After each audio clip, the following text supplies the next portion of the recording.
Let's read the question. Show that the area of rectangle a centimeter square has a perimeter of 28 centimeter can be expressed as a equal to 49 minus x minus 7 square.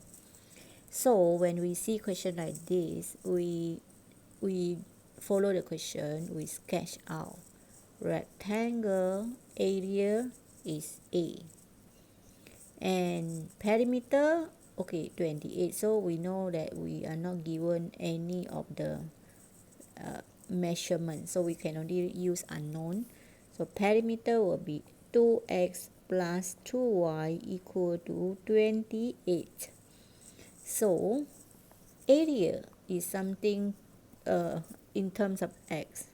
So in this case, we will find the area using length times width.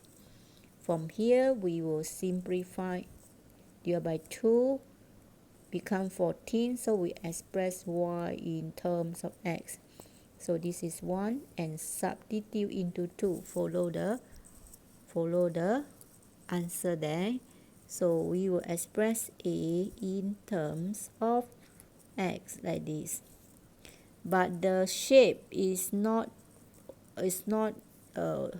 according to the answer given, so we have to do completing the square because there is a perfect square, right? Now I'm going to teach you how to do completing the square. It's very simple. The step 1 is you have to arrange so that it is in general form like this. Right, don't change the sign. This is negative, this is positive.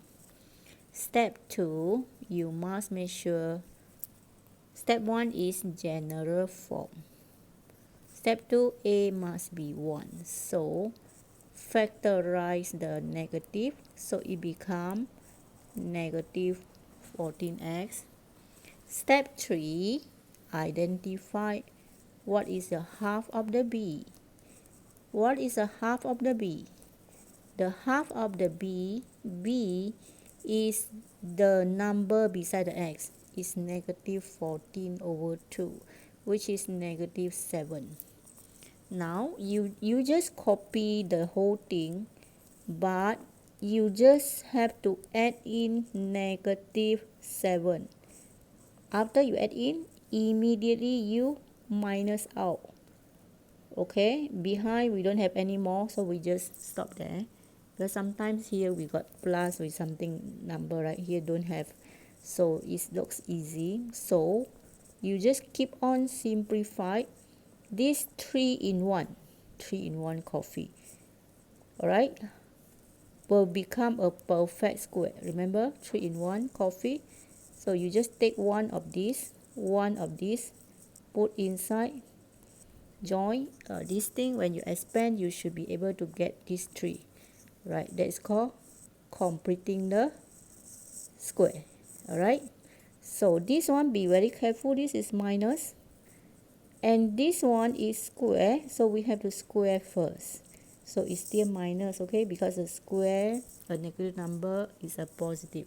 Finally, we have to bring the negative in like this, but don't expand, do not expand. This negative must multiply by negative 49, so it becomes positive 49. So I'm sure that is the answer given by the question. 49 minus x minus 7 square. So if you memorize the step, it looks like very simple. Completing the square, step 1, general form. Step 2, A must be 1. Step 3, add in half of the B square and minus immediately. Step 4, we have step 4, write 3-in-1 in perfect square form and simplify. So you will get the answer for the area in completed the square form. This is called vertex form. right? So we can actually find the area maximum or minimum, right? It's actually a quadratic function, so you should have an N shape, right? So it should be maximum. Area is maximum 49, and it happened at x equal to 7. And y, you want to find the y, sometimes they will ask you to find, is 14 minus 7, also 7. Alright, so just stop here will do. That is the answer. That's all my sharing about completing the square. Okay then, bye bye and have a nice day. For 2b, the equation, and either one they will give you 1 mark. Alright, so then you substitute into the area, and then you use a completing the square. You show the vertex form for the area function. This is a quadratic function. This is area is a function in terms of the x. So that is 3 marks for completing the square. Alright, so